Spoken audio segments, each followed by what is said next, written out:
दोस्तों नमस्कार। आप देख रहे हैं अमित इलेक्ट्रॉनिक्स। तो आज हम आपको बताते हैं DG 24/7 के मेन सेंस पर और चेंज ओवर पर जो भी समस्या है उसको आपको डीपली बताएंगे। जैसे कि ये किट है, ये किट पूरी तरह से स्क्रैप कर दी गई थी, जबकि इसमें बहुत छोटी सी प्रॉब्लम थी। तो इसको माइक्रोटेक कंपनी के जो इंजीनियर थे वो भी नहीं ठीक कर पाए थे। ये किसी हमारे कोई इलेक्ट्रीशियन भाई के यहाँ थी, हमको मिली तो हमने उनसे ले लिया और इसको हमने रिपेयर किया। इसमें से ये DT भी निकाल लिए थे, चारों कंडेंसर भी निकाल लिए थे, ये IC भी इसकी निकाल ली गई थी। तो ये सब सामान हमने डाल के इसको हमने ठीक किया, लेकिन इसमें जो मेन प्रॉब्लम थी वो छोटी सी, उसको भी आपको बताएंगे।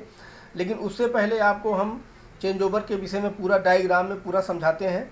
डायग्राम पे हमारा पहले भी वीडियो है, लेकिन डायग्राम अच्छे से नहीं शायद दिखा था, तो हमारे भाइयों ने, जो है इलेक्ट्रीशियन भाइयों ने, हमको कमेंट किया, तो हम इसको फिर से बना रहे हैं वीडियो।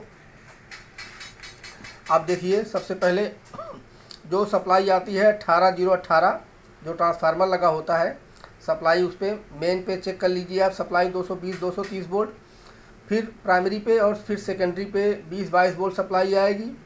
फिर दो डायोड लगे हैं D14 D13 4007। इससे सप्लाई जो है आगे आती है।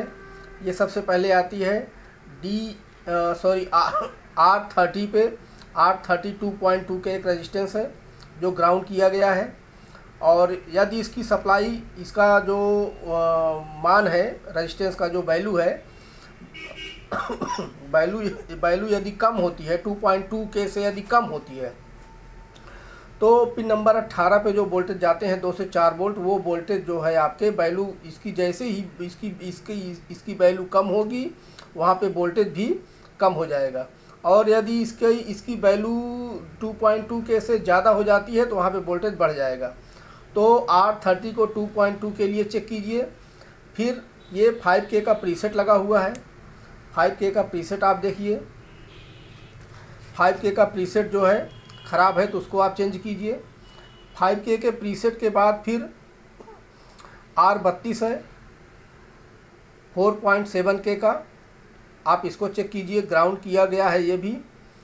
तो इसका भी वही सिस्टम है। इसको ओपन के लिए, वैल्यू शिफ्ट के लिए आप चेक कीजिए 4.7 के मल्टीमीटर में आप लगाएंगे तो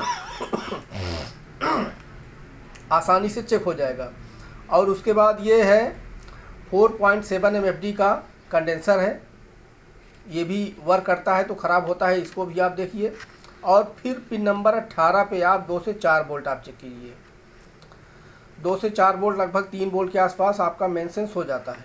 तो ये एक पहला जो है सेक्शन ये है। और फिर दूसरा सेक्शन है, आप देखिए, D13 से सीधा जो है एक रेजिस्टेंस लगा के R35, जिसकी जो है 22K का, 22K का, इससे R35 से 22K का प्रीसेट है, इससे सप्लाई ली जाती है। R34 वहीं पे ग्राउंड है 22K का। फिर Q5 के बेस पे सप्लाई आती है।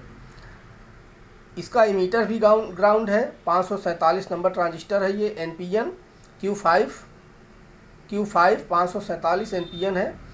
और इसके कलेक्टर से सप्लाई आउट होती है। यहाँ पे इसके कलेक्टर पे सप्लाई दी गई है 5 वोल्ट 2.2 के R40 के रेजिस्टेंस से। वही सप्लाई आगे बढ़ती है पिन माइक्रो IC के पिन नंबर आती है 1 पर 2 वोल्ट लगभग, ये सप्लाई भी मिलनी चाहिए। तो यदि ये सप्लाई नहीं मिलेगी 2 वोल्ट, तो भी आपका जो है मेन सेंस चेंज ओवर आपका नहीं करेगा। तो इस सेक्शन में केवल आपको 2-3 कंपोनेंट हैं चेक करने के लिए, R35 R34 R35 और R34 22K के हैं, और Q5 547 के, और ये 2.2K का R40। फिर आता है आखिरी तीसरा सेक्शन। देखिए, UPS ऑन के लिए पिन नंबर 16 से 4 से 5 वोल्ट सप्लाई आउट होती है माइक्रो IC के। और यहाँ से एक रेजिस्टेंस हम बनाना भूल गए थे, R26 470 ओम्स का, इसको लगा के ये LED के को सप्लाई जा रही है UPS ऑन को। और फिर पिन नंबर 16 से जो सप्लाई निकलती है सीधा 2.2K का R28 रेजिस्टेंस से होकर Q4 547 ट्रांजिस्टर के बेस पे जाती है। इसका कलेक्टर सीधा रिले ऑन के लिए जाता है, इमीटर इसका ग्राउंड है। तो इसके बेस पे लगभग 0.7 से 0.8 वोल्ट सप्लाई मिलती है। तो ये इमीटर टू कलेक्टर जो है ये शॉर्ट होता है और रिले को सप्लाई मिलती है, रिले ऑन होता है। और जब मेन सेंस ले लेगा, पिन नंबर 18 पे वोल्टेज आपके सही है, पिन नंबर आपके 1 पे वोल्टेज सही है, तो ये पिन नंबर 16 से जो 4 से 5 वोल्ट सप्लाई मिल रही है ये गायब हो जाएगी। तो इसके बेस पे भी जो 0.7 से 0.8 वोल्ट मिल रही है सप्लाई, वो भी नहीं मिलती है। तो ये रिले ऑफ हो जाएगा और आपका रिले ऑफ रहेगा और मेन सेंस आपका हो जाएगा। तो इसका आप स्क्रीनशॉट आप लेना चाहें तो आप ले सकते हैं। हम प्रयास कर रहे हैं आपको अच्छे से अच्छा वीडियो इसका डायग्राम दिखाने के लिए। अब किट में हम आपको बता दें, किट में देखिए ये 18018 है। 18018 के प्राइमरी पे जो सप्लाई जाएगी सेकेंडरी से आउट होगी। फिर ये 2 डायोड लगे हुए हैं 4007, यहाँ से सप्लाई फिर आउट होती है। तो ये आती है R30 है, R30 आप देख लीजिए 2.2 के का, ये है R30 2.2 के का, और ये R32 4.7 के का। इसको आपको चेक करना है। और इस प्रीसेट की सहायता से, जैसे हमने इसमें प्रीसेट लगाया है 5K का प्रीसेट है, इसकी सहायता से आप इसके पिन नंबर 18 पे वोल्टेज कम ज़्यादा आप सेट कर लीजिए, लगभग 3 वोल्ट के आसपास। यदि ये प्रीसेट से वोल्टेज कम नहीं हो रहा है तो सबसे पहले आप प्रीसेट ही चेंज कीजिए। इसको आप अप डाउन करेंगे तो यहाँ पे वोल्टेज में चेंजिंग होगी। नहीं हो रही है तो आप सबसे पहले प्रीसेट आप चेंज कीजिए, तो प्रीसेट से आपका वोल्टेज चेंज हो जाएगा। पिन नंबर 18 उसका वोल्टेज सेट हो जाएगा। पिन नंबर 18 पे 2 से 4 वोल्ट लगभग आएगा। इसके बाद पिन नंबर 1 पे आपको वोल्टेज चेक करना है। पिन नंबर 1 पे ये R35 से वोल्टेज निकलता है, R34 इसका ग्राउंड है, ये है इसका ट्रांजिस्टर Q5। तो ये तीनों कंपोनेंट्स की वजह से सप्लाई आती है पिन नंबर इसके 1 पर। ये R40 है 2.2 के का। तो पिन नंबर इसके 1 पे जो है वोल्टेज इस तरह से आपको चेक करना है। ये तीनों कंपोनेंट्स की वजह, तीनों कंपोनेंट को, एक ये 547 एनपीएन ट्रांजिस्टर है Q5, R35 22 के, R34 22 के, और ये R40 2.2 के। उसके बाद तीसरा और आखिरी सेक्शन है, ये है आपका ये वाला ट्रांजिस्टर, ये है एनपीएन ट्रांजिस्टर। इसको आपको चेक करना है। यदि ये ट्रांजिस्टर अगर शॉर्ट हो जाएगा तो शॉर्ट होने की वजह से ये ट्रांजिस्टर सीधा रिले को हमेशा ऑन रखेगा, तो इस कारण जो है मेन सेंस आपका नहीं होगा। और फिर ये आपका ये है रेजिस्टेंस R28 2.2 के का, इसको आपको चेक करना है।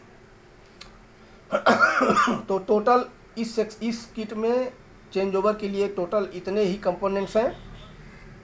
और इस किट में जो फॉल्ट था उसको आपको बता दें कि क्या फॉल्ट था जिसके कारण मेन सेंस नहीं आ रहा था। ये है R35 इसमें ख़राब था। R35 हमने किसी और किट से निकाल के लगा दिया, ये किट ओके हो गई। दूसरा इस किट में फॉल्ट आता है कि ये LM317 का भी हीट होता है। यदि LM317 लगातार हीट हो रहा है, सेट आपका डेड है, तो ये माइक्रो आईसी आपकी जो है माइक्रो आईसी शॉर्ट होती है, तब LM317 हीट होता है और सेट आपका डेड होता है। तो ऐसी स्थिति में LM317 आप आँख मूंद कर आप चेंज कर दीजिए, सेट आपका ऑन हो जाएगा। तो आज के लिए बस इतना ही। और यदि हमारा वीडियो पसंद आता है तो हमारे चैनल को आप लाइक कीजिए और दोस्तों में शेयर कीजिए और चैनल को हमारे सब्सक्राइब जरूर कीजिए। हम आपको पूरा डायग्राम देने की कोशिश कर रहे हैं, देख लीजिए आप अच्छे से। आप इसका स्क्रीनशॉट आप 2 बार में ले लीजिए, एक स्क्रीनशॉट ले लीजिए और अब आप दोबारा ले लीजिए। अब आप इसका अच्छे से इसको आप समझ सकते हैं। तो आज के लिए बस इतना ही। Thank you.